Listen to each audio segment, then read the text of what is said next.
Hi friends, this is సిరి. ఈరోజు పిల్లలకి పాలకూర పప్పు అన్నం ఎలా చేయాలనేది చూపిస్తాను. అంతకంటే సబ్స్క్రైబ్ ప్లీజ్ ఫ్రెండ్స్.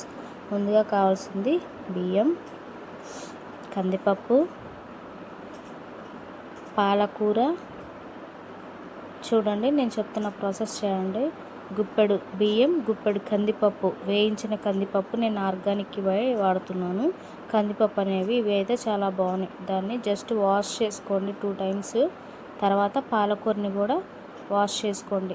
నేనైతే చిన్న కట్ట వస్తుంది కదా పాలకూరని, దాన్ని కొంచెం అంటే 3 times వాడతాను.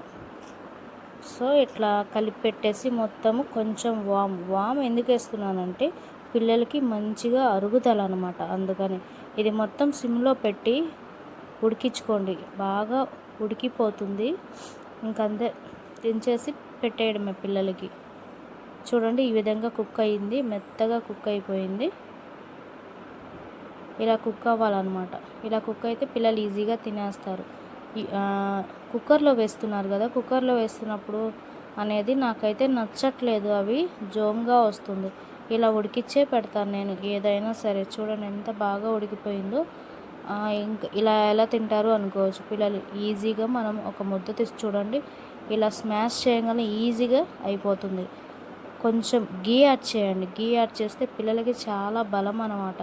నేనైతే కంపల్సరీగా గీ యాడ్ చేస్తాను. మధ్యాహ్నం లంచ్ టైంలో మాత్రం గీ మాత్రం పెడతాను నేను. చూడండి, పాలకూర అనేది కూడా బాగా మెత్తగా ఉడికిపోయింది కాబట్టి మెత్తగా ఇదైపోయింది. మనం చేత్తో స్మాష్ చేసి ఈజీగా అటు ఇటు తిప్పుతూ పిల్లలకి ఈజీగా పెట్టచ్చు. మంచిగా తింటారనమాట. ఫైనల్ లుక్ కోసం జస్ట్ ఇట్లా గార్నిష్ చేశాను. Thank you. Please subscribe, like.